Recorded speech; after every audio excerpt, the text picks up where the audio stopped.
believe that most people can learn what they need to reading books if they just do it. I didn't have the moniker or nickname then of Mr. Mission Possible, but later I was given that in life by a magazine article.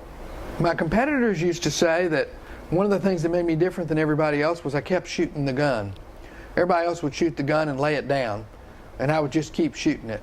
And even today I say, a competitor that's not even extremely bright, if they work 6 days a week, morning till night, Sundays too maybe, they're hard to beat down. And there's no substitute for a really strong work ethic. And of course you do have to be smart about what you do, and you have to be ambitious, and you have to want to grow. Through the years I added one more portable building onto the old portable building, and then another portable building, and didn't have enough money to build a building, and had to borrow everything I needed to grow the business. Hired another employee and another employee. As we continued to grow the auto salvage business, I remember in 1985 I was one of the first in the country to computerize. Prior to that I had dabbled a little with Apple IIe's trying to computerize, because it had already occurred to me that when I was the only one that knew which cars and which parts and how much the parts were, that wasn't a very scalable plan.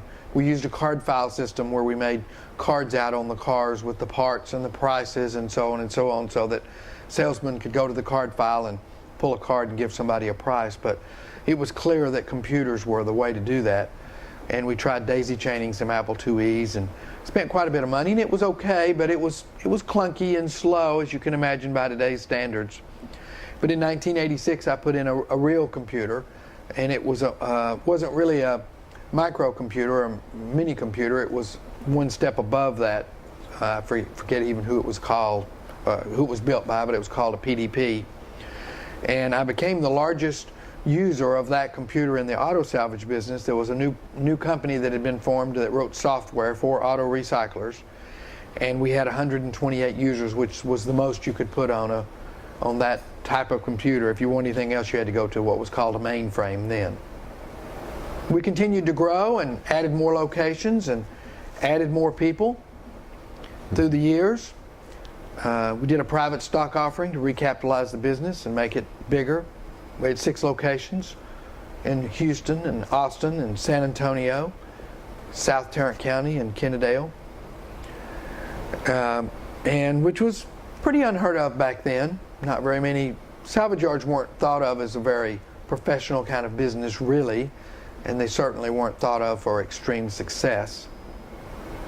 In that period I learned everything from branding to trademarks to a lot more legal and insurance and contracts, and again just read all the time. But got up against something I didn't understand, I went and read a book. I got sued by AAA, American Automobile Association. They later dropped the suit, but I had to learn a lot about intellectual property in that period. The stores were named Auto Recyclers of Houston and Auto Recyclers of San Antonio and Auto Recyclers of Austin, and I registered a trademark, which was unusual. Again, I did it myself as opposed to hiring a company to do it. I was a barroom lawyer even then. I tried to do everything myself. In that period I learned a lot about leadership and growing a company. I learned a lot about capital and debt. I kept my own books. I always said until you'd made payroll on a Visa card, you didn't really know the value of money.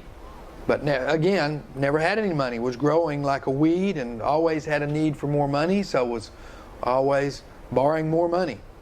And I had some good friends that were in the high finance world that had gone to college and really understood all that stuff, and they agreed to help me understand debt and financial statements and those kinds of matters, and they helped me grow my business tremendously. I owe so much to them.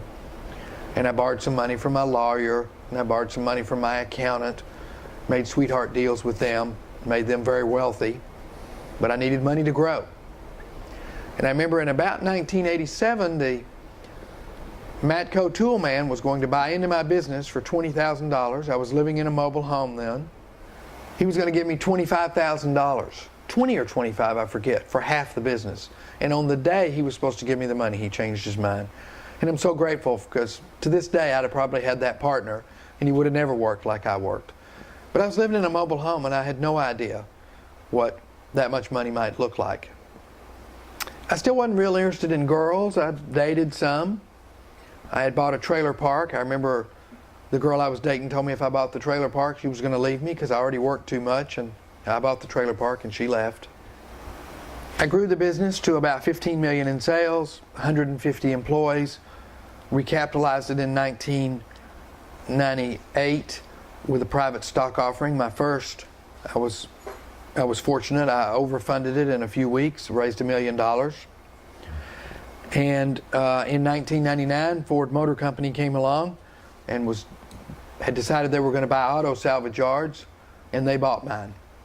And so that was perhaps the end of my entrepreneurship reign, but I went to work for Ford Motor Company and learned an awful lot.